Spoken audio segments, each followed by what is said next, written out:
বন্ধুরা, আমার মানে কিছুদিন আগে এই জায়গায় বেশ কিছু চারা ছিল আর কি। আমি নার্সারি ব্যবসা করতাম, তো ইদানিং আসলে এই বিজনেসটা করা হচ্ছে না আর কি। তো দীর্ঘদিন ঢাকা থাকার কারণে চারাগুলো আমার শুটিং দেওয়া হয়নি। তো শুটিং দেওয়ার জন্য এই জায়গায় স্তূপ দিয়ে রাখছি। তো এর মধ্যে থেকে যে চারাটি ভালো আমরা সেটিকে আলাদা করব, আর যে চারাটা নষ্ট হয়ে গেছে সেটাকে আমরা ফেলে দিব। তো আসেন আমরা কাজটি করি আর কি।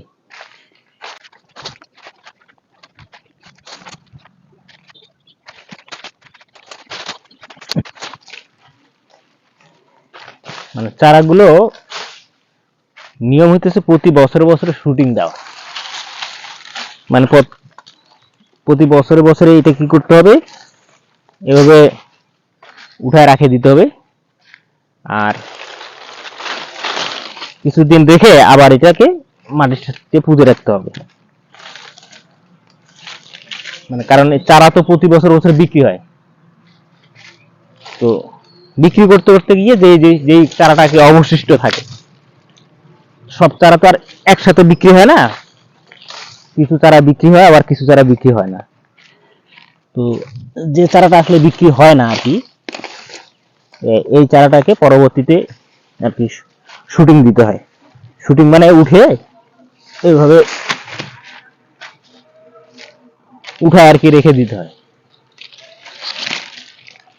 রেখে দেওয়ার পরে এই যে রেগুলার পানি দিতে হয় আর কি। তো রেগুলার পানি দিলে যে চারাটা ভালো সেটা এরকম আর কি, মানে পাতা, নতুন পাতা বের হবে, আর যেটা নষ্ট সেটা নষ্ট নষ্ট হয়ে যায়, তবে নষ্ট হয় না আর কি।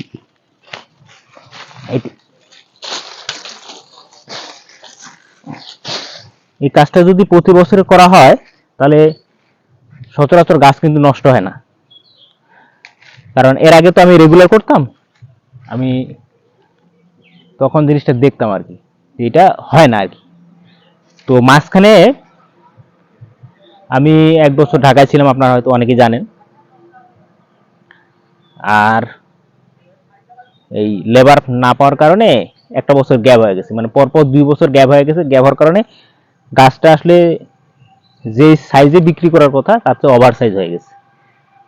তো যার কারণে এবার আমি করছি কি, সেই এই চারাগুলো শুটিং এর জন্য রাখছি। তো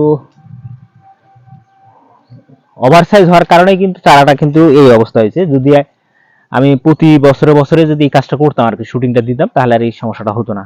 কারণ বিগত দিনে কিন্তু আমার এই সমস্যাটা হয়নি। তো আপনারা অনেকে হয়তো ভাববেন যে বড় গাছ, বড় গাছ মানেই নষ্ট। আসলে বড় গাছ নষ্ট হয় না, সেটা যদি আপনি সঠিক পরিচর্যা করতে পারেন। তো আমার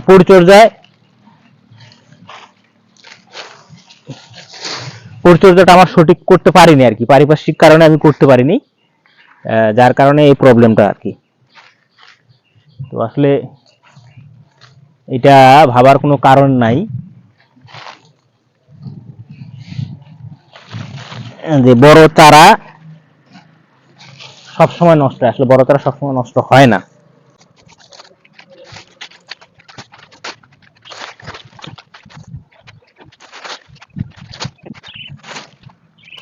যে চারাগুলো আলাদা এই কারণে করতেছি, এই চারাগুলো তো আবার মাটিতে লাগাইতে হবে। এই চারাগুলো আবার মাটিতে লাগাইতে হবে আর কি। তো যার কারণে ভালো যে চারাটা বেঁচে আছে সেই চারাটা আলাদা করতেছে। আলাদা না করলে আবার এই যে এখন তো বর্ষাকাল, রেগুলার বৃষ্টি হচ্ছে, যে রেগুলার বৃষ্টি হওয়ার কারণে এই নতুন পাতাগুলো নষ্ট হয়ে যেতে পারে।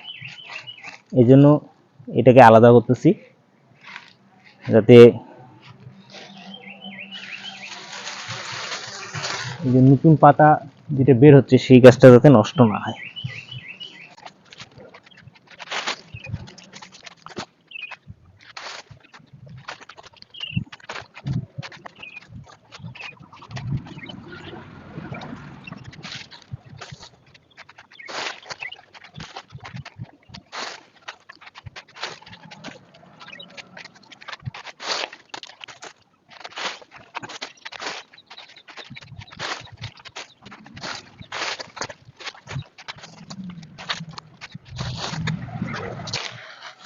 আসলে এই চারাগুলো আলাদা করার কারণ হচ্ছে, দেখেন এই যে পাতা কিন্তু সাদা হয়ে গেছে, এই নিচে থাকার কারণে পাতাগুলো সাদা হয়ে গেছে।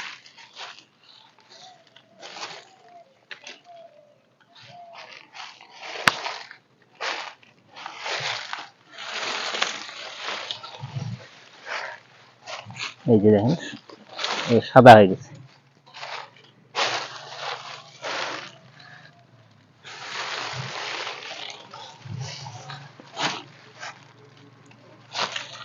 এই পাতাগুলো সাদা হয়েছে এই কারণে, মানে যেগুলো নষ্ট হয়েছে সেগুলো আলাদা করে ফেললাম, আর যেগুলো বেঁচে আছে সেগুলো আলাদা করে ফেললাম। এগুলো এইভাবেই থাকবে। এইভাবে থাকলে আপনার পাতাগুলো আস্তে আস্তে সবুজ হয়ে আসবে, আরো বেশি পাতা বের হবে। তখন এটা আর কি আবার পুনরায় মাটিতে বসাবো আর কি। যারা কৃষি কাজের সাথে জড়িত তারা অনেক বেশি পরিশ্রম করে, আর পরিশ্রম করার পরে আসলে যে হারে ফল পাওয়ার কথা, বাংলাদেশের কৃষক আসলে সে হারে ফল পায় না। আপনারা হয়তো সোশ্যাল মিডিয়ায় দেখে থাকবেন, এই মেবি পহেলা বৈশাখ বা তার পরের দিন এরকম একটা ঘটনা, একজন কৃষক উনি রেলের নিচে মাথা দিয়ে দিছে করছে। তো সাংবাদিকরা অনেক অ্যানালাইজ করার পরে জানতে পারলো যে তার অনেক মানে ধার দানা ছিল আর কি। উনি একজন পেঁয়াজ চাষি। তো এই পেঁয়াজ চাষ করতে গিয়ে উনি অনেক ধার দেনা করে ফেলছে। পেঁয়াজ তুলানোর পরে উনি হিসাব নিকাশ করে দেখছে যে যে হারে তার খরচ যে তার চেয়ে অনেক অনেক কম, মানে তার পেঁয়াজ বিক্রি করলে তার পয়সাটা আসবে আর কি।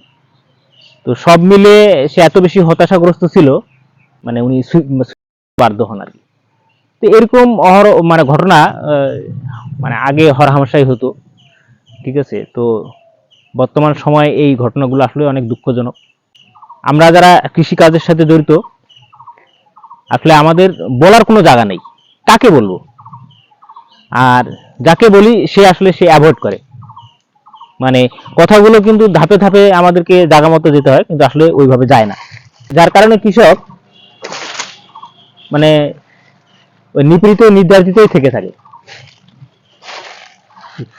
কৃষিকাজের যে উপকরণ আছে এই উপকরণগুলো যদি ঠিকমতো কৃষকরা পাইতো, সবকিছু যদি মূল্য স্বাভাবিক থাকতো, তাহলে কৃষকই বেনিফিট দিত। কিন্তু সেগুলো না হওয়ার কারণে কৃষক অনেক বেশি ক্ষতিগ্রস্ত হচ্ছে। তো আমার মূলত ভিডিও করার উদ্দেশ্য হচ্ছে যে আমি যে ব্লগগুলো করি এগুলো সব ম্যাক্সিমামে কৃষি রিলেটেড। তো আমি একটা মেসেজ আর কি দিতে চাই কর্তৃপক্ষের কাছে, যে কৃষকরা আসলে অনেক বেশি পরিশ্রম করে, কিন্তু যে হারে পরিশ্রম করে তারা সে হারে ন্যায্য মজুরি পায় না বা মূল্য পায় না। তো যারা কর্তৃপক্ষ আছে তারা অবশ্যই এই বিষয়গুলো দৃষ্টি দিবেন, যাতে কৃষকরা ন্যায্য মূল্য পায়। তো সবাই ভালো থাকবেন, সুস্থ থাকবেন।